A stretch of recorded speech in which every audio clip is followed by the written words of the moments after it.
Hello, I'm John Allore.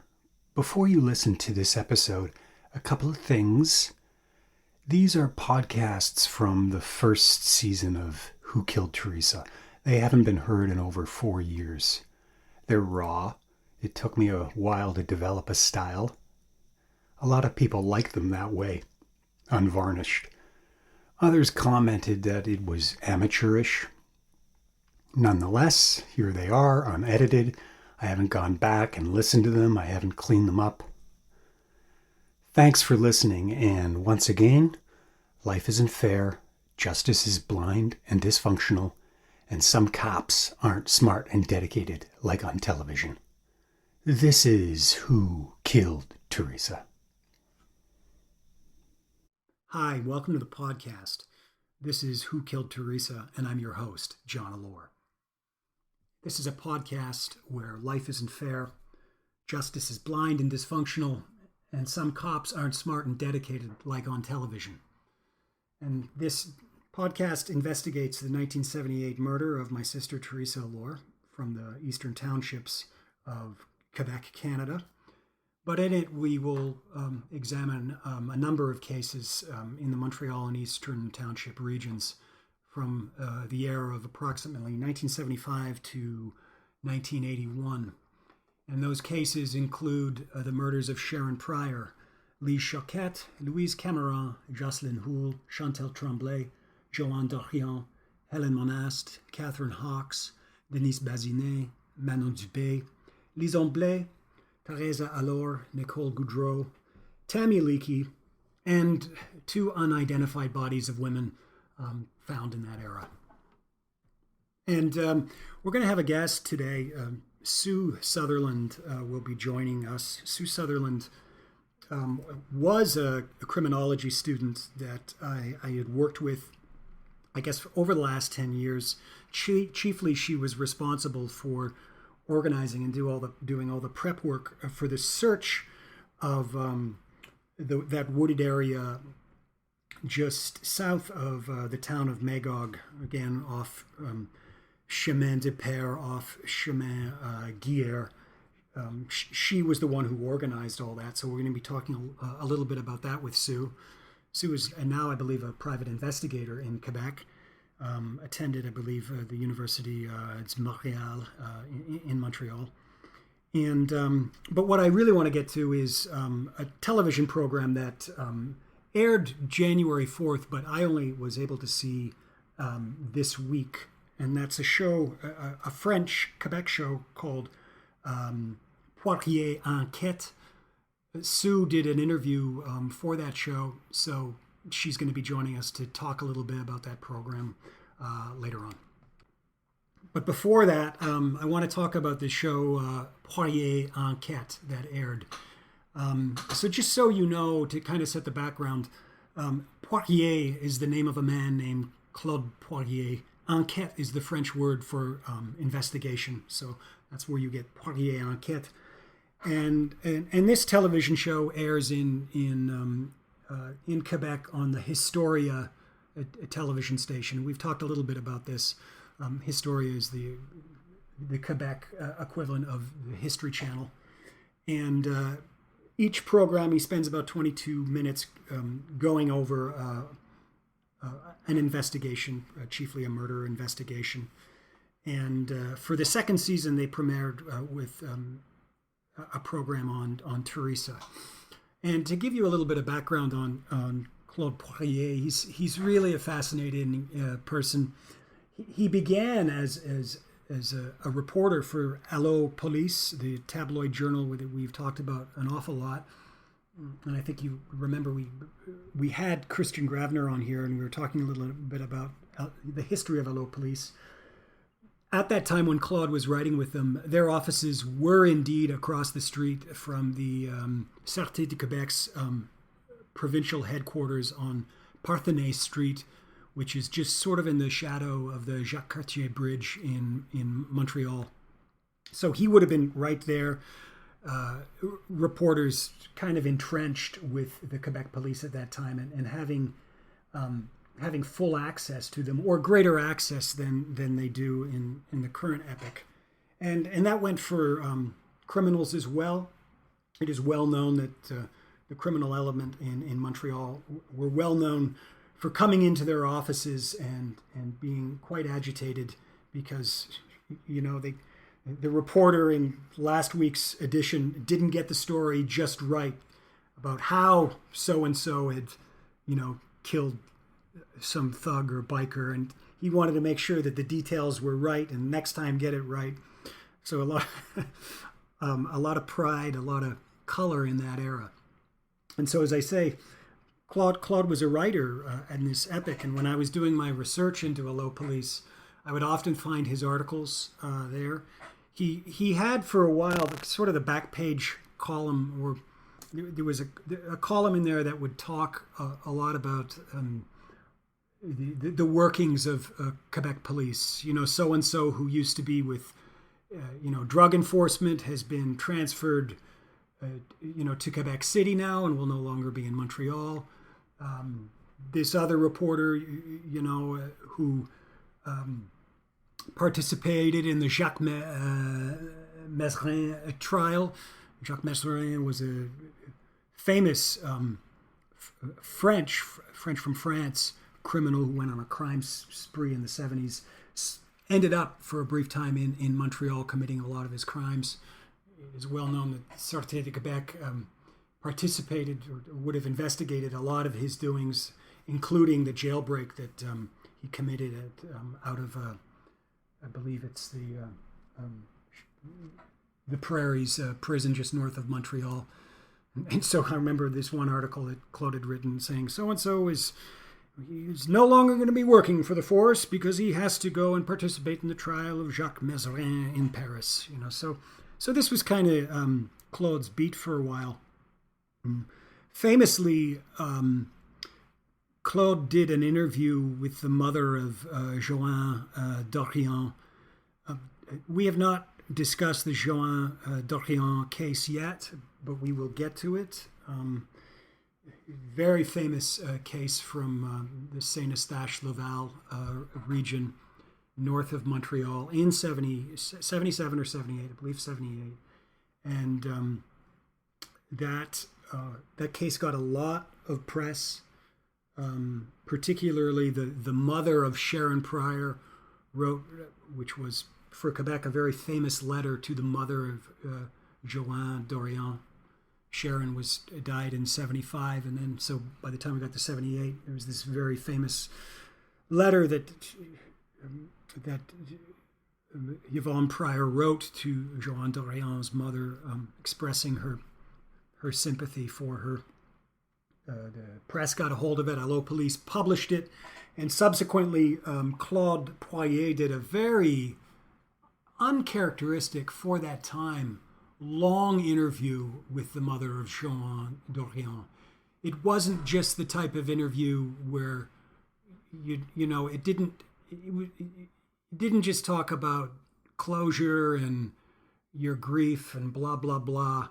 It was very out of character. The victim having a much greater voice and breadth to discuss a variety of things. So Claude became very, very famous that way. Later, he became a negotiator in Quebec, very skilled at working on the biker trials. He was heavily involved in the Cédrica Provencher case. That's the case of a 10-year-old girl who went missing in the Trois-Rivières region in 2007. And was heavily negotiating between the police and the family in that case. And now he has this television program, Poirier Enquête, where he goes about the province, he kind of profiles the crime, and then leaves a number at the end where you can phone and leave information. He's kind of a unique figure. He's beloved by kind of both sides. Law enforcement embraces him, as victims like myself, because they know that he's going to give them a fair shake. So when I asked well, actually, it was the Sûreté de Quebec asked me. I was in to see them at that Parthenay headquarters last spring. They asked me, they said, Claude wants to do the show. He's contacted us. Are you all right with it? Am I all right with it? Give me a break. Of course I'm all right with it. Because he contacted me first. Anyway.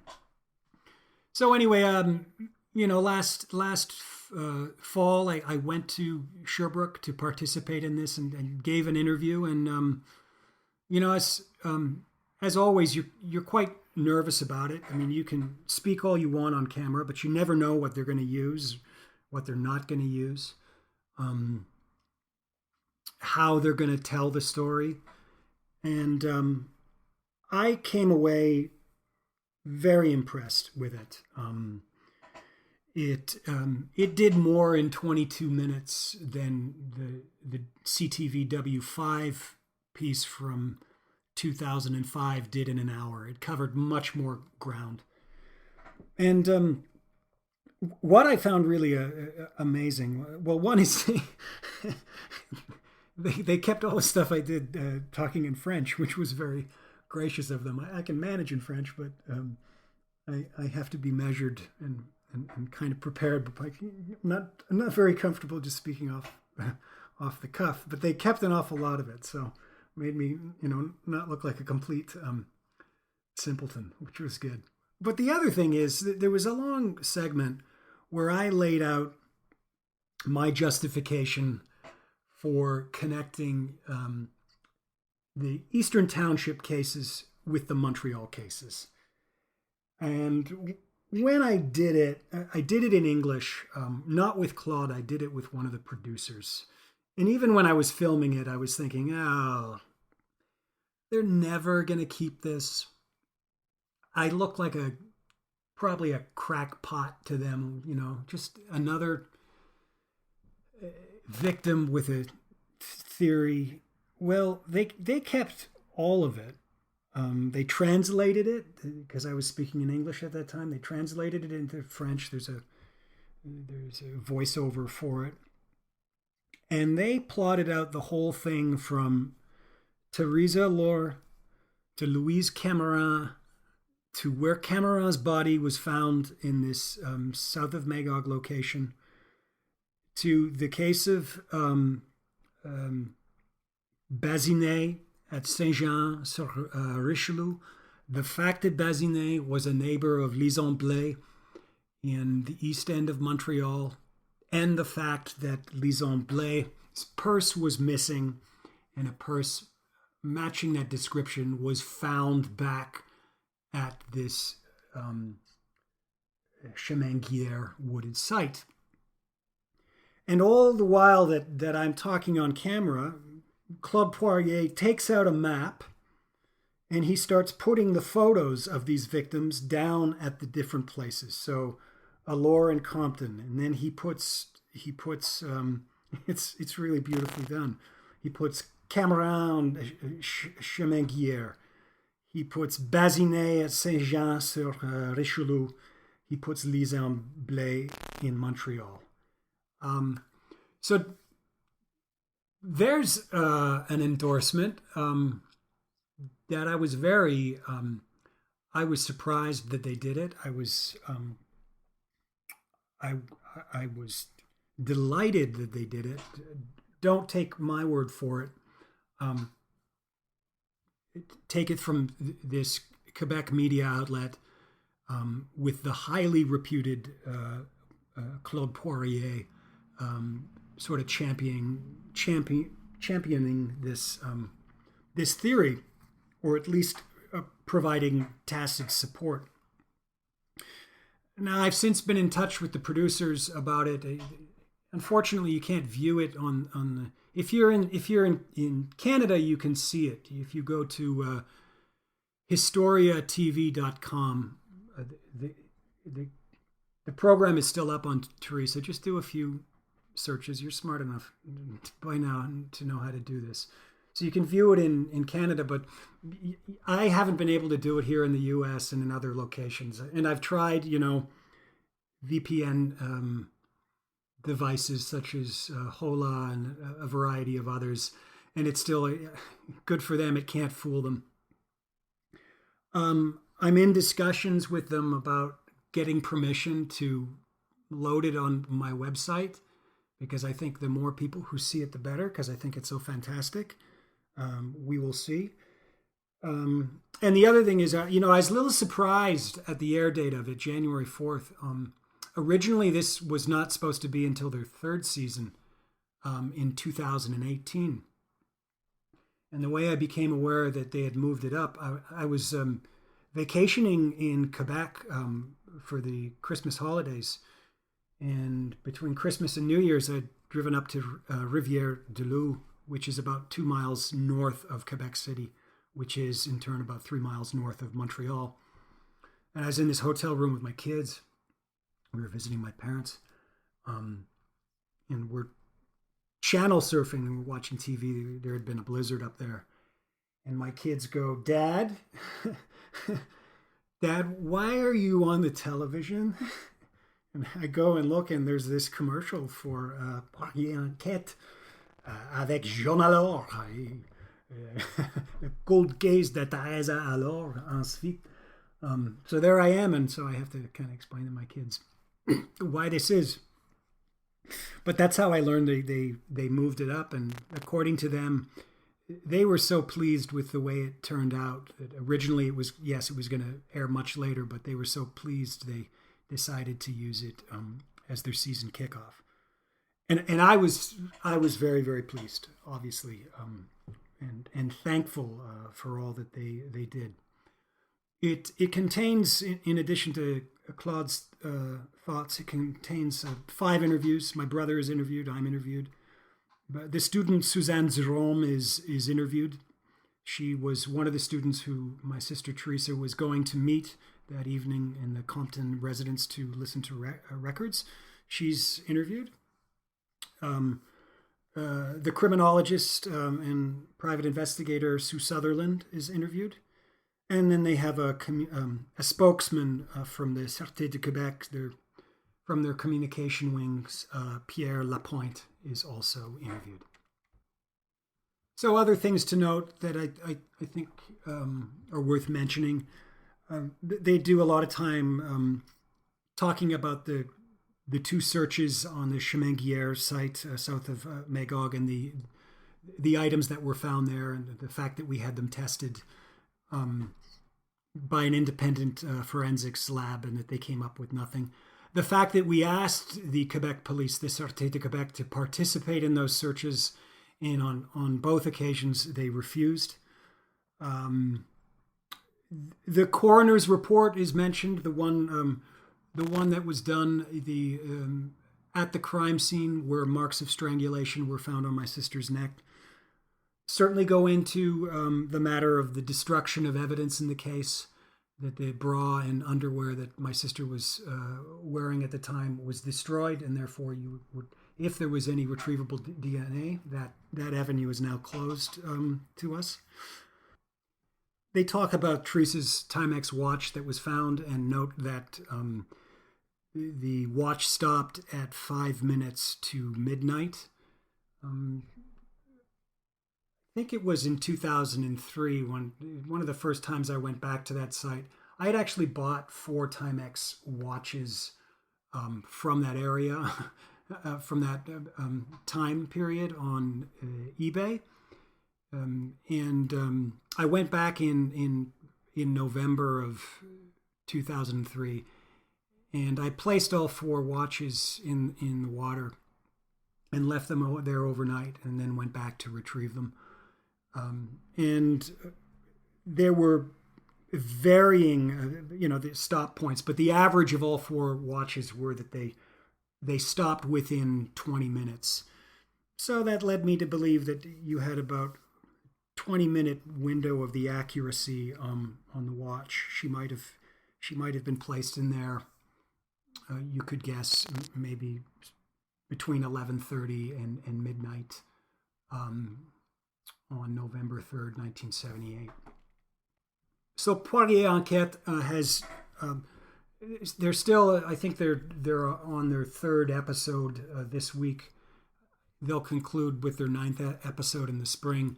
But cases coming up, which are interesting. They're going to do a show on the Joanne Dorion case, which we just talked about. They're also going to do a show on Helen Monast, which we talked about last week. That's the case from Chambly, Quebec, where the young woman was strangled.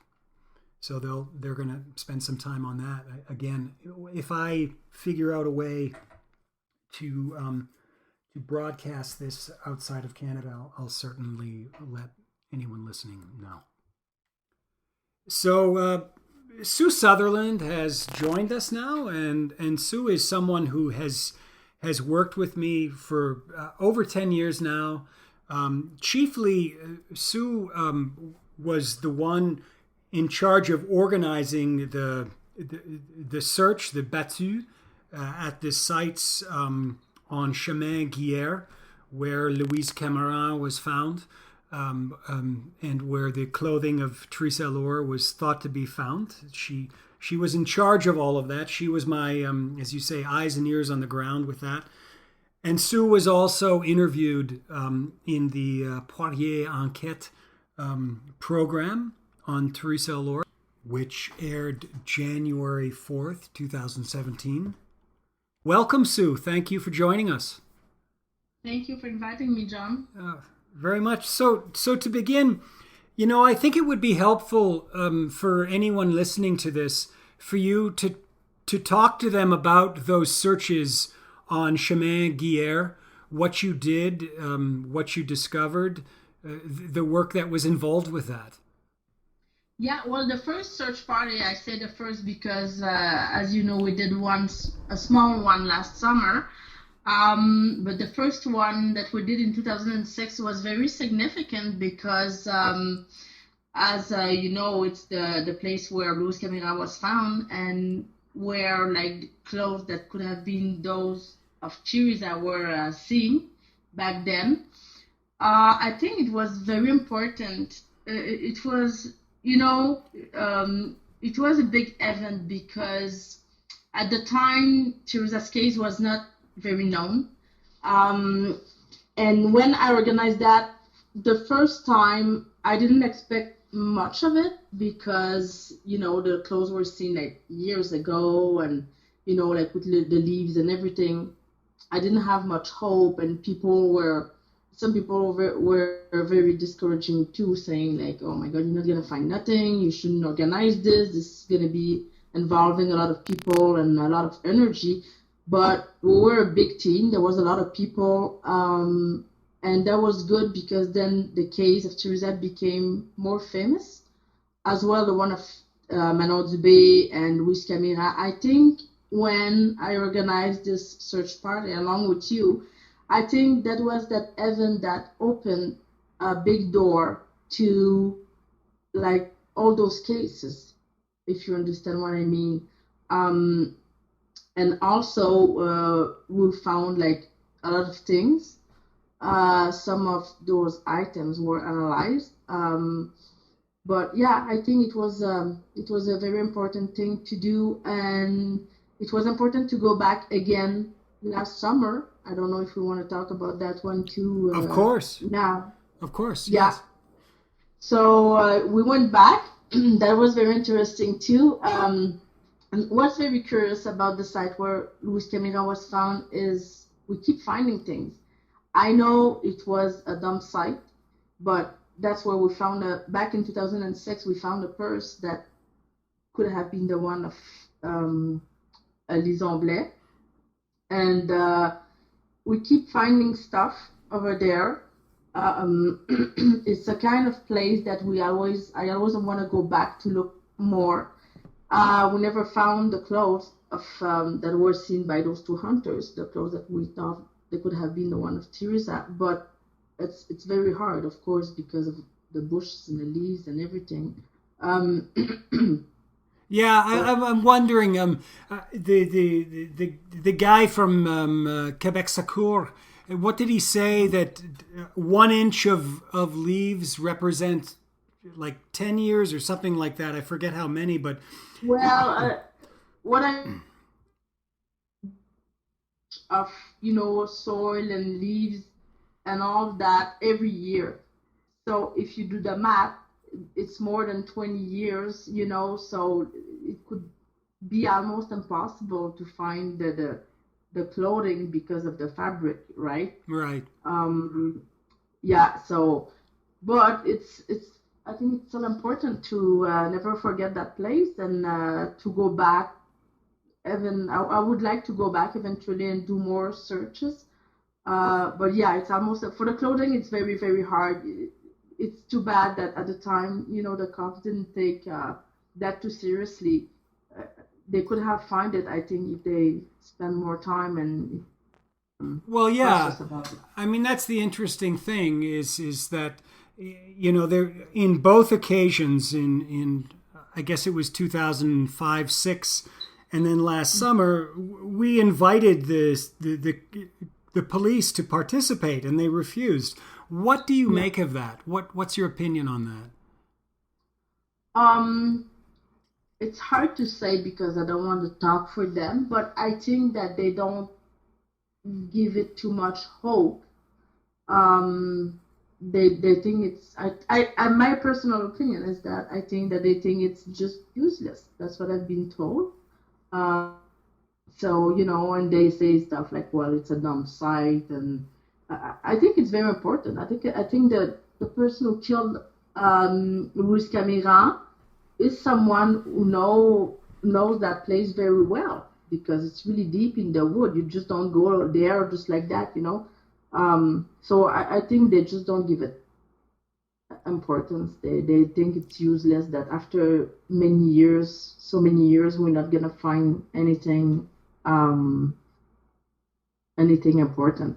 Yeah, I agree with that. And I think, it's so funny because, every time I go there, I'm always like, God, I got to go back there. I mean, you're going to find something. And then you step, 3 paces into the woods and you realize how daunting, how difficult this task is. You go, oh my God, I can't even, I wouldn't even be able to describe to somebody where I am right now. How am I going to find, a button off a sweater or Well, exactly. the Because it's zipper so from big, eh? jeans? Yeah, it's so big. This is like a forest. This is not just like a little area, it's huge. It's the wood. It's a forest. So it's but for the clothing, as I said, it's good that we tried, and it's too bad the cops didn't do it better years ago. That's when they had the chance to find those things. Yeah. But for the site where Louis' bodies was found, I think it's important to focus more, because there is a lot of things around there, and it's important to go back again. I agree. You never know.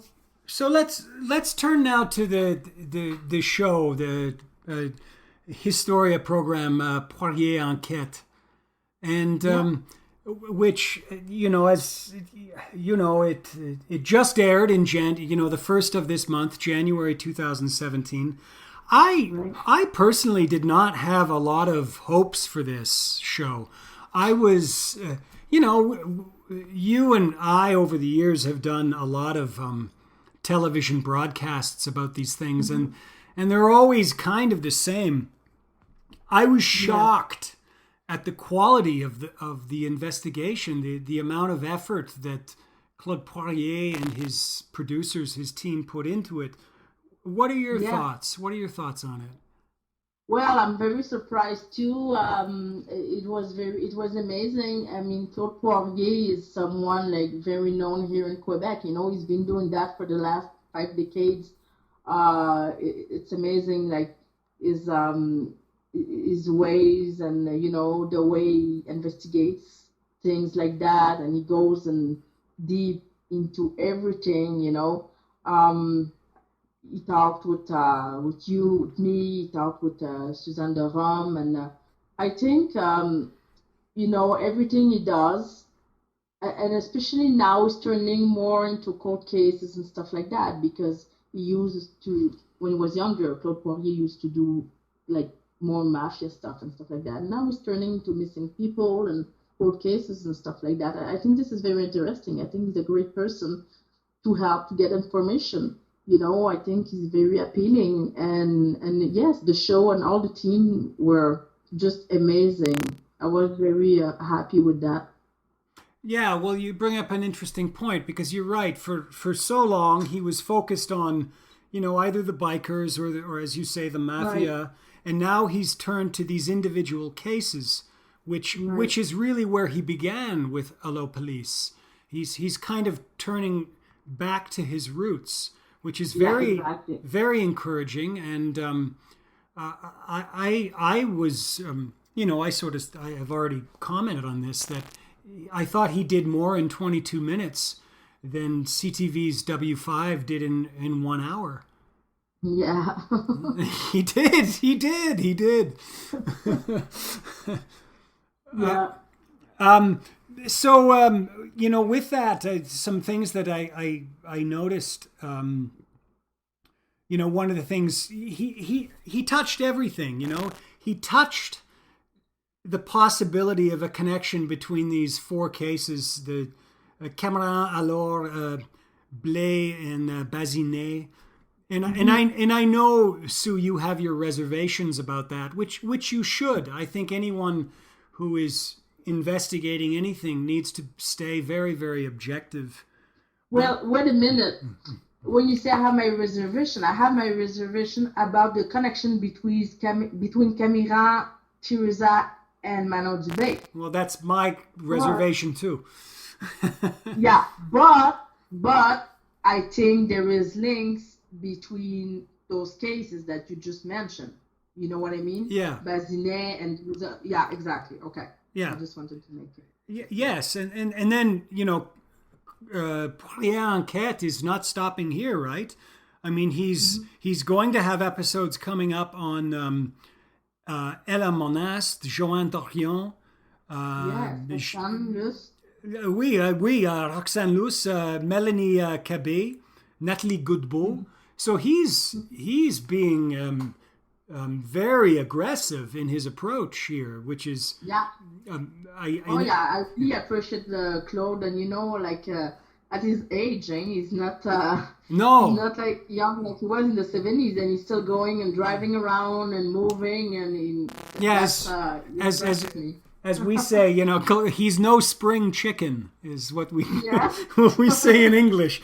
But no, I was I don't know your experience, but the morning that he interviewed me, I think, as you know, you and me and Stéphane Luce had spent the previous evening together, because we were on the search of the site, and I had to get up early. I went to Compton.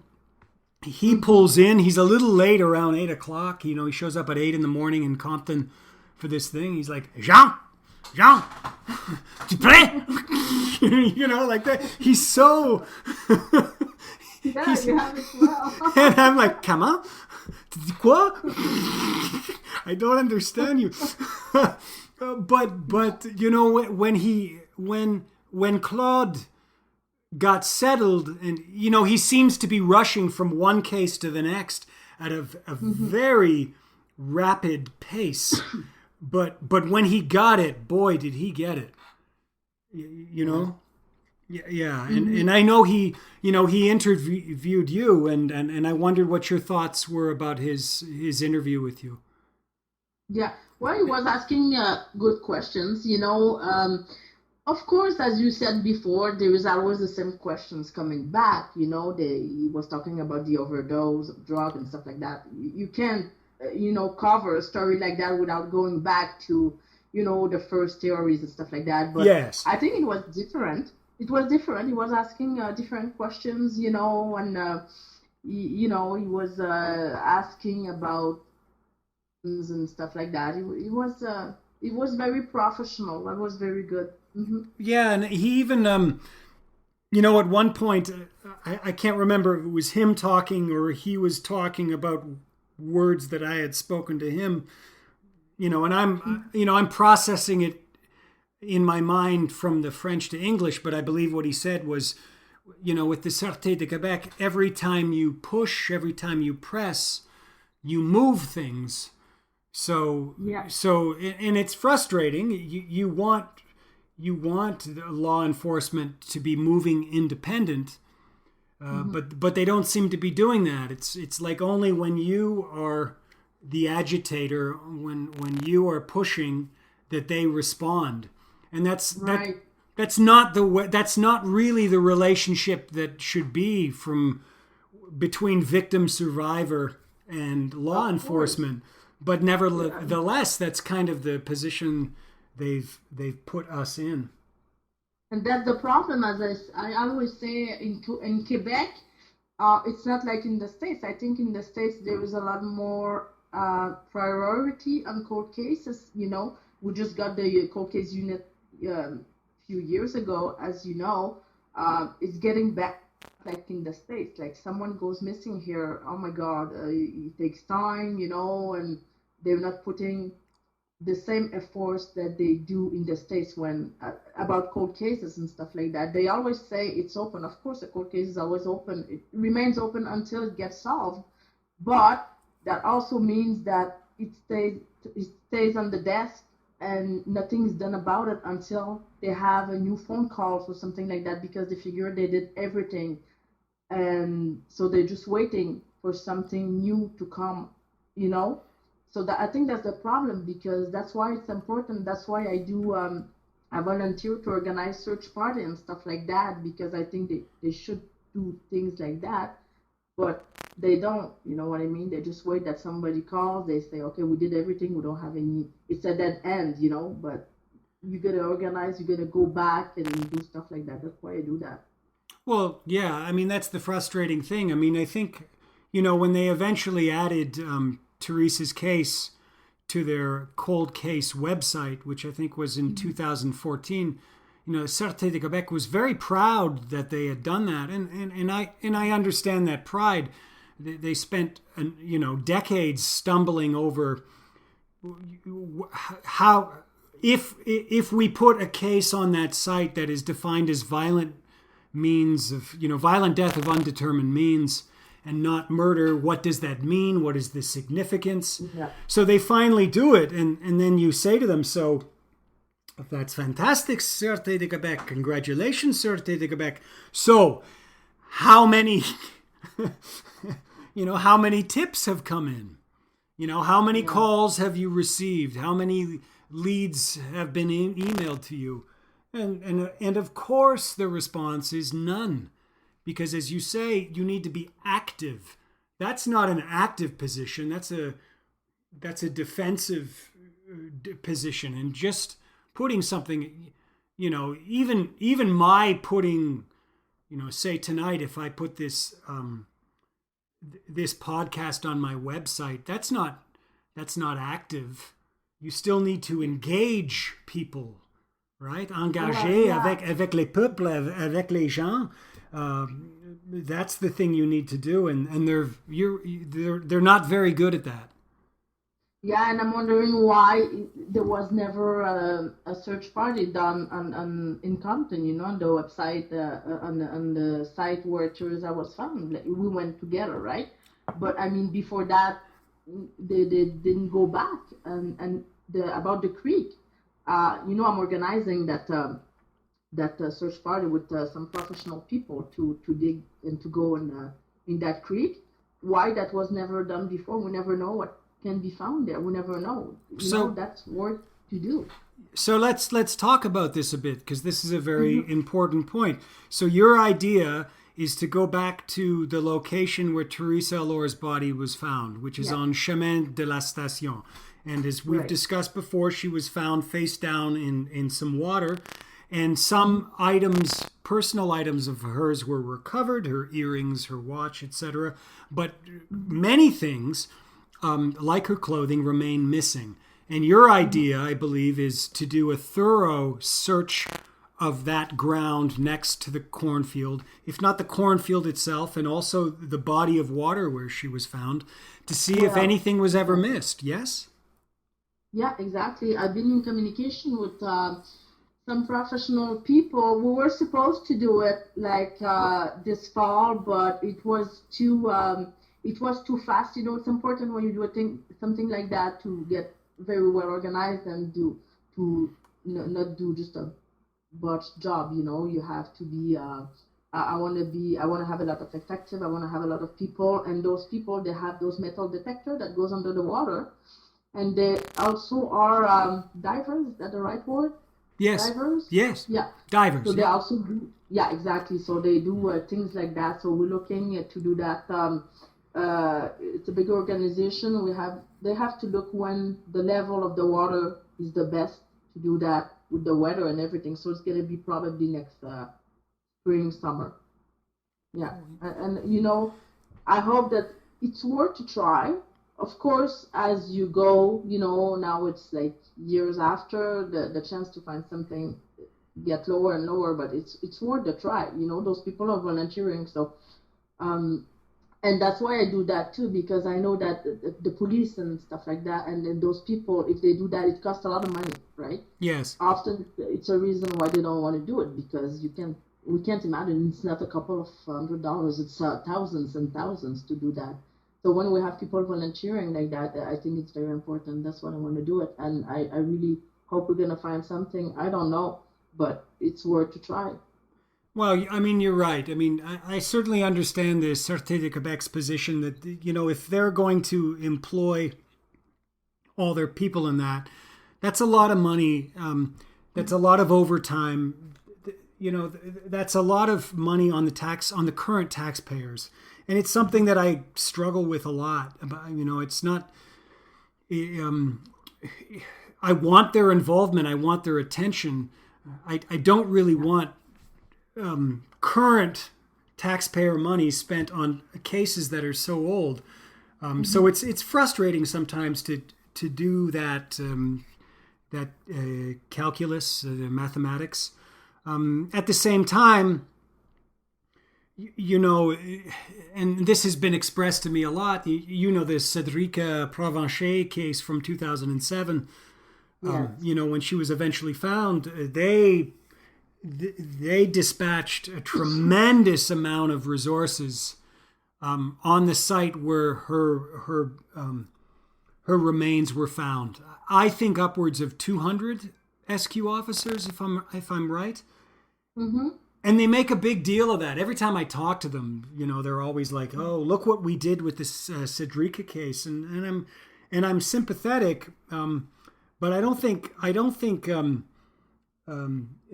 deployment, you know, in these matters should be based on sympathy. Certainly, it's very sad that Cédric was a 10-year-old child, as in the case of Manon Dubé, who was also 10. From the era in 78, you know, the Sûreté de Québec dispatched a lot of resources.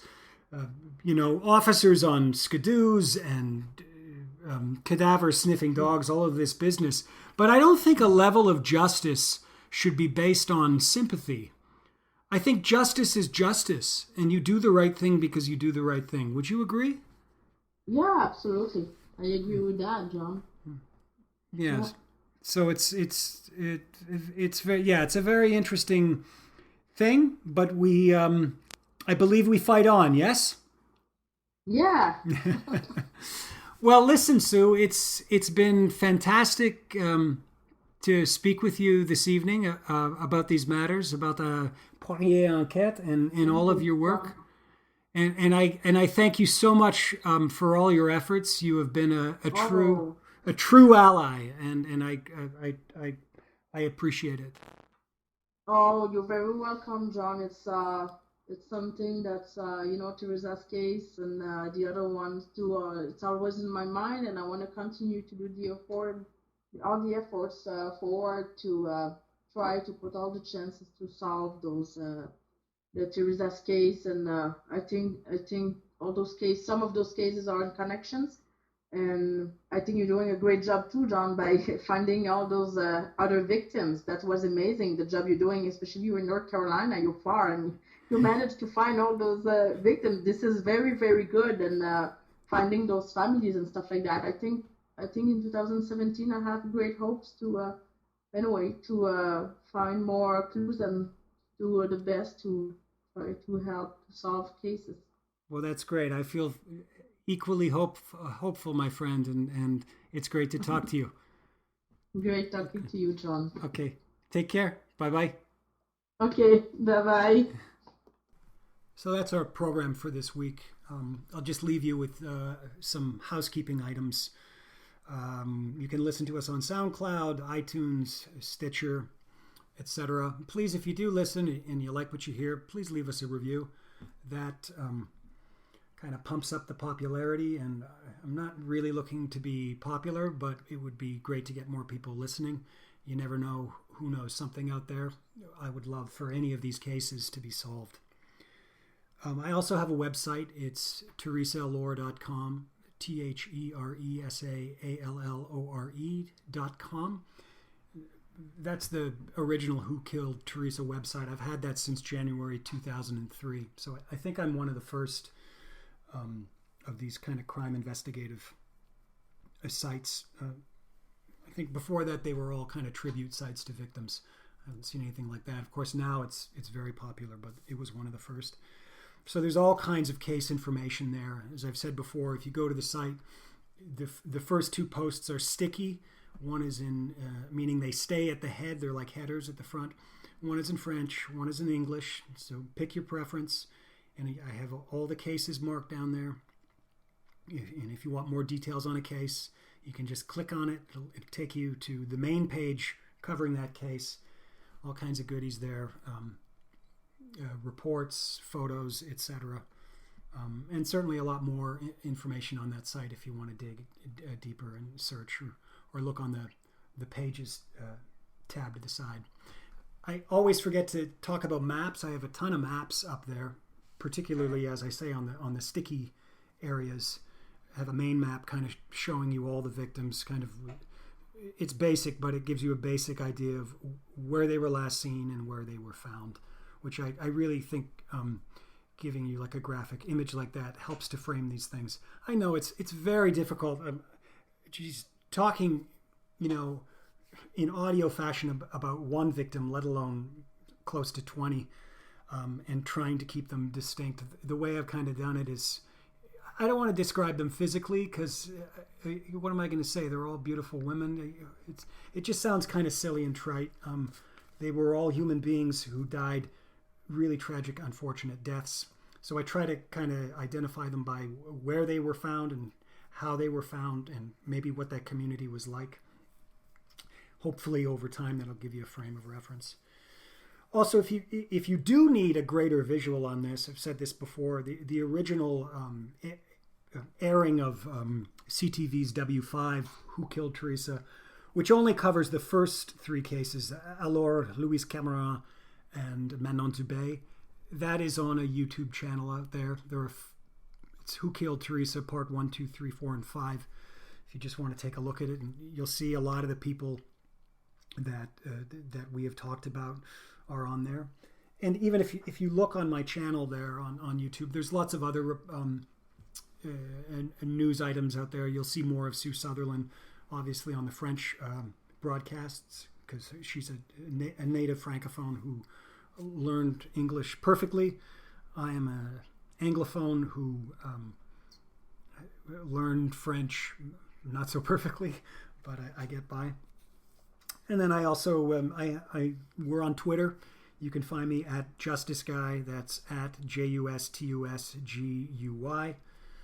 And then if you want to communicate with me anonymously, we have an email, theresaallore@gmail.com, TheresaAllore@gmail.com. If you want to give tips, suggestions for shows, people you might want me to interview, clarity on any information, you can just email me there and I'll certainly read about it on the air. So that's everything for this week. I hope you enjoyed it or or got value out of it. Maybe that's a better way of putting it. And have yourself a great night.